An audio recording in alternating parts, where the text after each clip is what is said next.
Contoh beginilah. Tahun 2003 Amerika Serikat bersama sekutunya masuk ke Irak. Kenapa mereka masuk ke Irak? Karena Irak memiliki senjata pemusnah massal, yaitu senjata kimia. Yang sampai detik ini tidak pernah terbukti. Dan saya yakin masing-masing pihak yang berkonflik, mereka akan membuat narasinya masing-masing. Nah ini yang juga sangat berbahaya nih. Kalau terjadi konflik bersenjata, maka yang bisa diserang adalah yang dikategorikan sebagai objek-objek militer. Mungkin skemanya adalah gitu. Putin jadi P3K, jadi tukang todong kayak diem nggak lo, jangan berisik. Yang penting jangan berisik dulu, baru nanti negara-negara non blok seperti Indonesia maju lah diplomasi. Ya, mungkin seperti itu kali. Mungkin bisa. Jadi pakai cara depan layarnya Putin, lu diem lu berisik amat lu, tetangga gua lagi tidur nih, bahasa ini ya. Gitu. Jadi nah, di belakangnya, yang belakangnya, apa daripada Rusia ikut. Iya, karena yang paling ditakutkan dengan kondisi ini, apalagi kalau misalnya Iran bisa bertahan lebih lama ya. Iya. Katanya Iran juga katanya mau long game kan. Iya, kalau Iran bisa melakukan long game, pasti kan ada salah satu pihak nggak sabar kan. Iya. Dan entah nggak sabar, entah udah habis logistiknya. Iya, kan nggak sabar juga gitu. Karena kita lihat Amerika itu nggak selalu bisa melakukan perang ataupun menggunakan kekuatan bersenjata dalam konteks long game. Kita bisa lihatlah Afghanistan, Irak, Libya. Iya, Libya. Oke, nggak ada mereka tuh nggak bisa melakukan itu secara long game. Jadi ini juga jadi persoalan bagi Amerika Serikat. Karena apa? Karena sistem itu kan dipengaruhi oleh apa? Oleh sistem demokrasi yang ada di Amerika Serikat sendiri. Ganti presiden, ganti kebijakan, ya kan? Tadinya kebijakan maju dalam konteks ini, nanti presiden berikutnya mengakhiri kebijakan itu, dan itu yang terjadi dari Amerika Serikat. Amerika nggak bisa melakukan long game. Nah, kalau mereka tidak sabar, nah ini yang bahaya. Jadi bikin lelah ya? Bukan, kalau mereka lelah, gitu ya. apa yang saya punya nuklir nih. Oh, dipancing. Itu yang bahaya kan? Dipancing keluar nuklirnya. Iya kan, kalau apalagi dengan gayanya Donald Trump ya. Nah, itu bisa mungkin aja terjadi tuh. Ya kan? Dan ya Israel juga kan punya nuklir. Nah, kalau kemudian di antara dua negara ini kan yang menyerang Iran yang nggak sabar ya. Nah, peran dari Rusia justru pentingnya adalah di sini. Gitu ya. Ya kan? Negara kuat. Sebagai sama-sama negara kuat dan punya nuklir, dia bisa bilang gini mungkin ya, Rusia. Mungkin gitu ya. Putin bilang, kalau kamu nuklir Iran, ya kita nuklir balik nih. Gue siap backup nih. Iya, itu. Nah, sebenarnya itu yang sekarang dibutuhkan oleh Iran. Ya kan, untuk backupan itu, untuk kemudian menghentikan. Ya kan, ketimbang di mediasi ya. Karena Iran juga seperti tidak punya arah pasti ya setelah kematian dari Ali Khamenei. Jadi mereka seperti kayak yang penting gua all out balas dendam gitu loh. Membela diri balas dendam. Jadi seperti menyebarkan rudal kemana-mana gitu kan. Pada akhirnya kan ke Qatar, ke Lebanon, Bahrain itu bisa di permasalahan juga nggak sih? Ya gini. Jadi kalau saya melihat kan negara-negara yang diserang oleh Iran ini memang sangat rentan ya. Ini bisa kan gini, dalam sebuah konflik itu narasi juga penting kan. Nah, permasalahan negara-negara yang diserang oleh Iran ini itu kan rata-rata mempunyai base militer Amerika di dalam. Yang diserang lebih ke pangkalan udara. Yang diserang memang adalah pangkalan militernya. Tapi kan ya tentunya kan untuk melakukan containment gitu kan istilahnya, mengisolasi serangan itu kan sangat sulit. Karena mereka juga pasti mencoba melakukan pertahanan. Nah, dalam pertahanan itu ya bisa kemana-mana efeknya. Kan ini jadi balas-membalas nih. Nah, itu dia. Jadi yang paling penting sebenarnya selama negara-negara yang punya basis militer Amerika atau militer base-nya Amerika di negara itu tidak melakukan penyerangan ke Iran, itu akan baik-baik saja gitu ya. Tetapi kalau mereka ikut juga, nah itu yang akan menjadi persoalan. Nah ini Arab kan juga katanya mau membalas karena sudah mengenai objek-objek kilang minyaknya dibom. Tapi terakhir Iran juga bilang bahwa bom di kilang minyak bukan dari dia, tapi dari Israel yang mengatasnamakan bendera Iran. Nah jadi ini gimana? Pelik lagi nih. Flag, apa namanya? Iya. Itu ya bahasanya. False flag ya. False flag, Jadi ya memang dalam sebuah konflik tadi ini diadu kan domba ya. ya mengadu domba karena kan kita melihat narasi nih. Ya kan? Kita melihat narasi, jadi siapa yang membuat narasi ini? Ya itu kan contoh beginilah.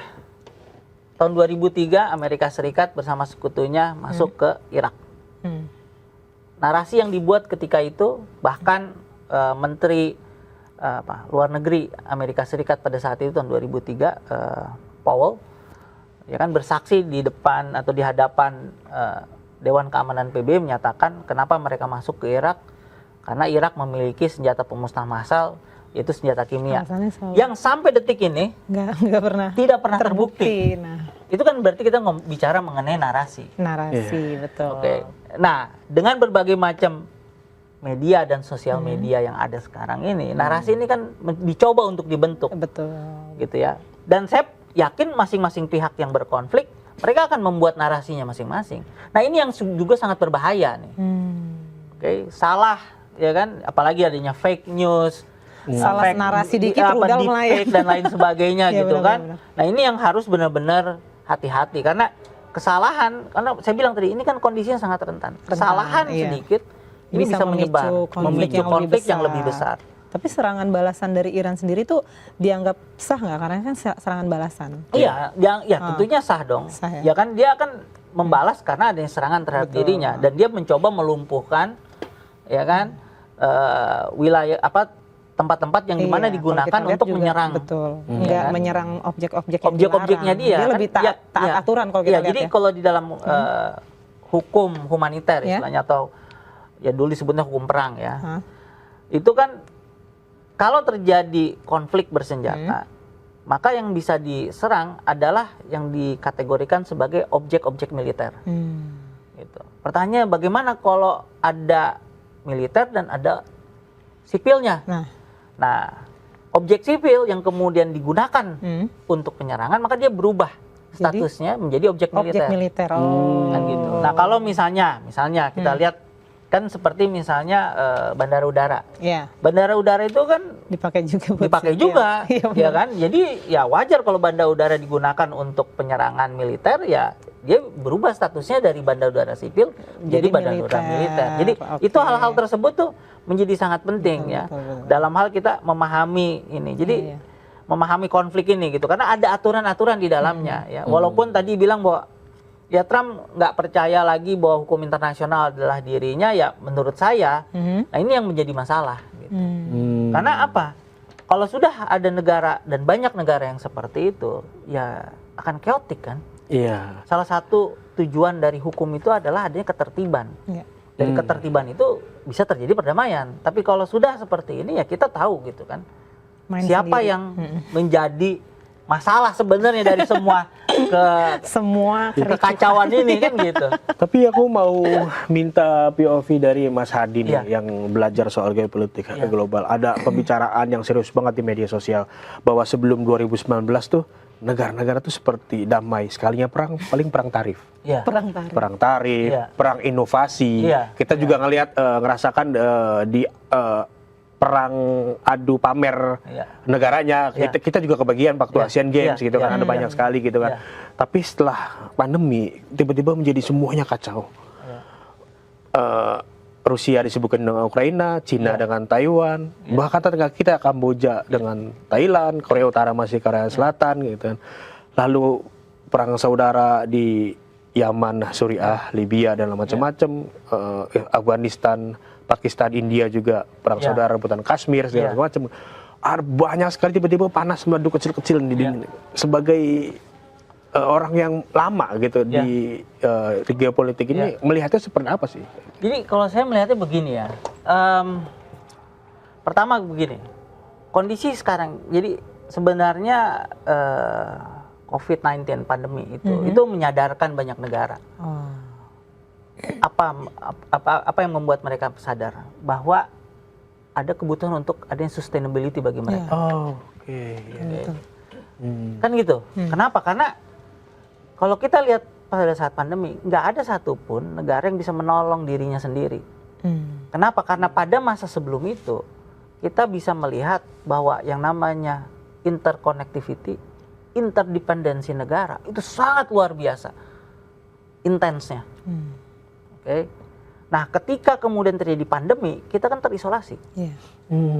Ketika terisolasi, apa yang kita lihat bahwa kita harus sustain. Nah, setelah pandemi mereka menyadari itu. Oke, saya butuh apa? Saya butuh resource. Energi kah? Makanan kah? Dan yang lainnya. Apa ya? Saya butuh obat-obatan. Ya kan?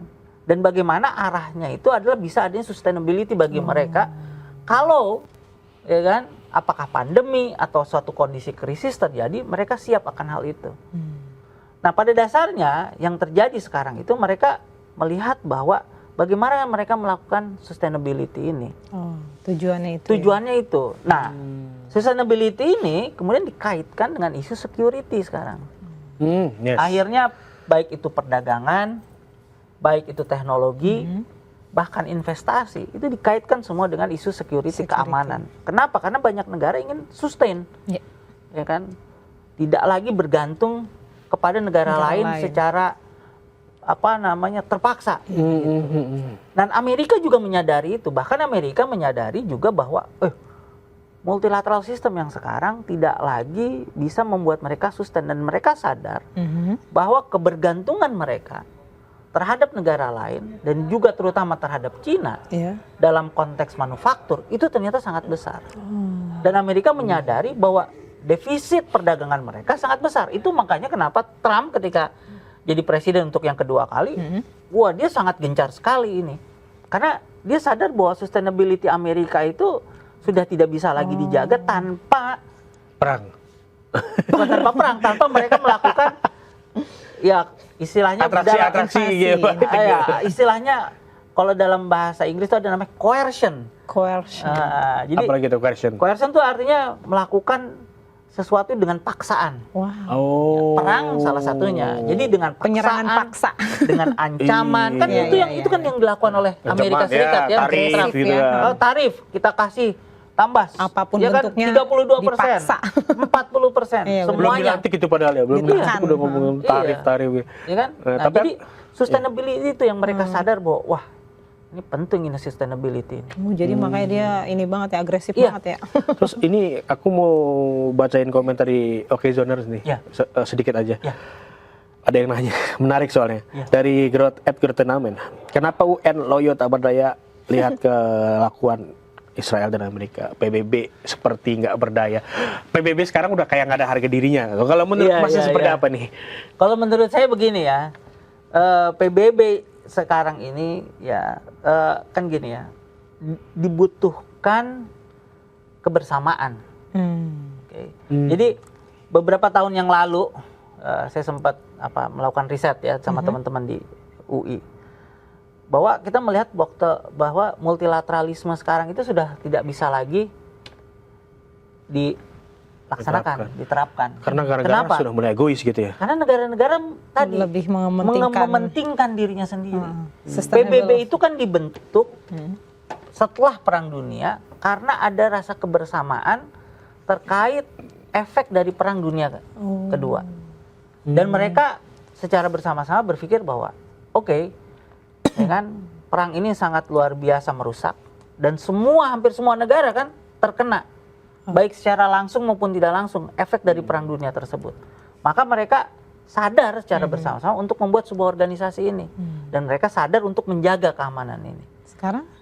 Sekarang permasalahannya mereka lupa gitu. Udah sibuk masing-masing. Sama rumah tangga masing-masing. Tapi hal ini kalau kita dilihat dalam sebuah siklus kan selalu begitu.